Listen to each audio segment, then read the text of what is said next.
the last one very late. I try to be very, very brief, though it would be interesting to comment on many of the points which have been made, but I think that we shall have some time, possibly tomorrow.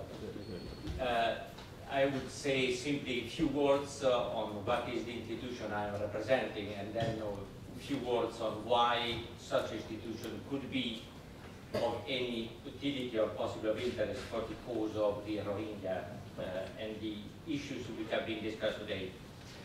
The Permanent People Tribunals is an institution which was created many years ago, old as I am more or less, in '79, 36 years ago, based on one intuition of the founder, Lelio Basso, who was a lawyer who has been taking part to the Russell Tribunal of Vietnam with Russell and Sartre.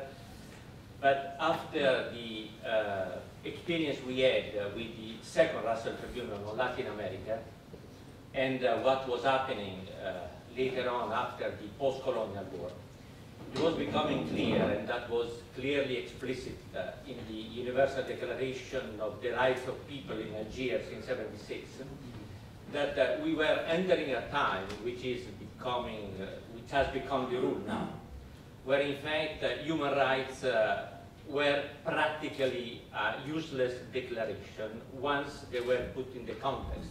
The dictatorship of Latin America were clearly seeing that human rights were perfectly and openly violated.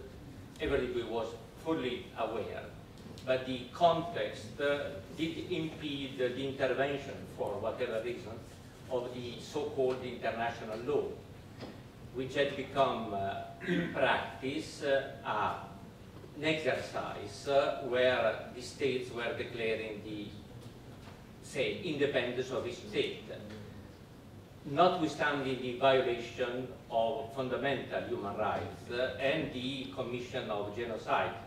The first time we had to discuss about genocide was Argentina in '76, which was relatedly on declared and has been the basis for what our professor from London was in fact the reading of the definition of genocide to the different steps which were declared before by Professor Green.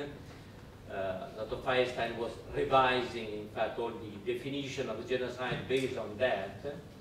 And that was also the results of a different experience of the Permanent People Tribunal that since that time was established to see, to be an answer or a service or an instrument for all those people who, from their real situation of victims or in any case demise or repressed population, didn't find in international court any place.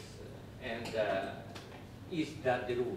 Because even today, after the international court has in fact, by definition, excluded all the cases which are crossing political and economic reasons. Therefore, they are excluding the competence of the international court for this history, because with the exception of the cases which were mentioned of Rwanda, something like that, which have been interesting, important cases, excluding, however, the consideration of the context of the cases, because Rwanda has been one of those cases, Yugoslavia has been one of other cases, which were submitted also to the tribunal, because people sometimes don't have the time to wait till the international community, so-called, is becoming interested with the permission of the Security Council of being involved in international affairs.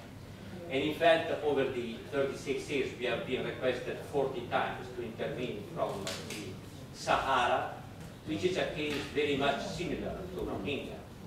We are still working on that, the mass graves, the violation, the denial, and the admission to the International Court, which is not admitted because it's not a state, it's a minority, so it's not existent. And in that case, is the same for Palestine. I think that all of us are known for all well. In this situation, we were ready to offer the service of this institution, which is an independent group of lawyer, artists, independent people who are gathering a secretariat, which is simply an independent secretariat for the functioning of the say, core of the organization. And then we convene every time. There are people who are representing really are investigating. We have a statute where there is an investigation just to see whether in fact those who are requesting are in fact representing the people. We have been requesting it ourselves because with almost all the liberation movements before, and then all the resistance movement. We took over some cases, for instance, for Afghanistan, of the invasion of the USSR, because nobody was taking care, because it was politically sensitive not to be recognized neither by the left in Europe nor by the other war groups. And we had just in Sweden, the first session, the second in France. But then the cases were many. And progressively, the tribunal was requested to intervene more and more, where in fact it was clear that international law is in fact today powerless with respect to the real cases of minority people, because nobody is willing to enter, at least to give the name, not to make a decision, but to give at least the name, to be clear on what is going on. One of the cases has been, for instance, all what happens to the people of, say, Latin America, where they are in fact exposed to the multinationals with the support the European Union. Because the European Union say that what happens in Latin America, other thing for the influence of multinationals, you can imagine Colombia, what is happening, is in fact part of a chapter of economics. So it's not part of the game of human rights. There's a kind of consequence. The same is true for Canada, when they are in fact promoting all the mining, which is destroying whatever community territories, but in fact is supporting the Toronto Stock Exchange, because it has become the controller of the 70% of the mining industry in the state. So the situation are more complex, and the problem in the tribunal has become a kind of, say, observatory with no pretension of saying everything for everything, but at least to give the visibility and to try to qualify the cases from the international law point of view. Just to identify the absence and to call the absence in order to see what could be or should be done, and to make a recommendation which are close to the real situation of each case. The last cases we had was for the places where we are, about the Tamil cases, which was left out of the international community. Norway was in part part of the international community present, which was in fact discarded by the intervention of another part of the international community more powerful, US and UK.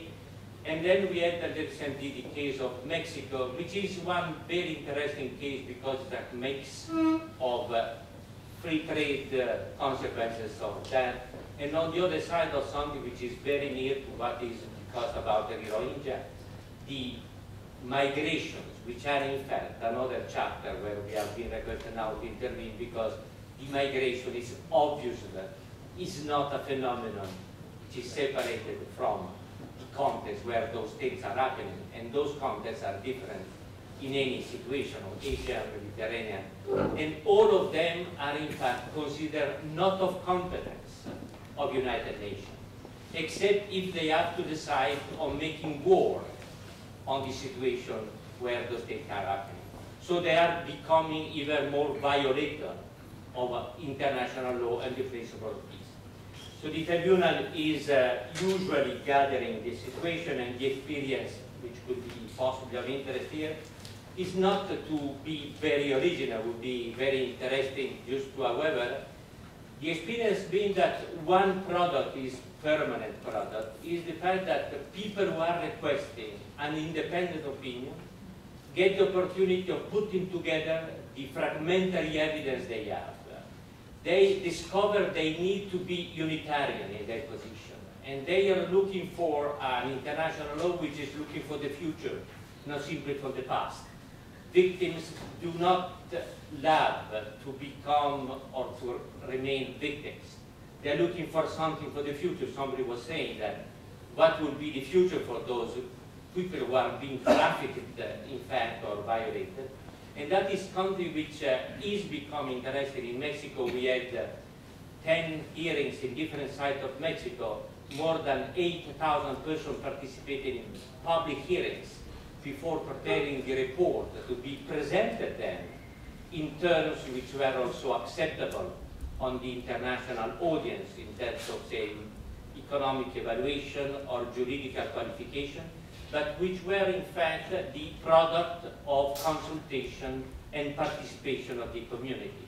And I think that would be something which is in part, and more than in part, something which I think would be important for a community which has been shown so dramatically before, has been since so many years attacked in order to really lose even the awareness of being a community, which is in fact, as has been said, the first and critical step to allow a genocide which is not even recognized by the community which is there, because if they recognize this as genocide, they recognize they have no future. And I think that would be important, and that would be discussed. If that could be one small piece at the service of the Rohingya in that situation. And it's also a challenge for those who are working in international law to become more courageous in declaring the uselessness of international law as it is today practiced, also within the United Nations countries. I think many of us are aware here, but many of us also are aware, and many of those who have been working international law in different fields, from to many people in the Palestine situation and from South Africa, are in fact perceiving that while at the time of apartheid, international law was combining pressure of the international community, at least for pressing or boycotting apartheid, today there is a fracture between the two situations. It would be interesting for the community of international lawyers really to become more pressing, to be an independent power really in judging what is happening everywhere. Thanks.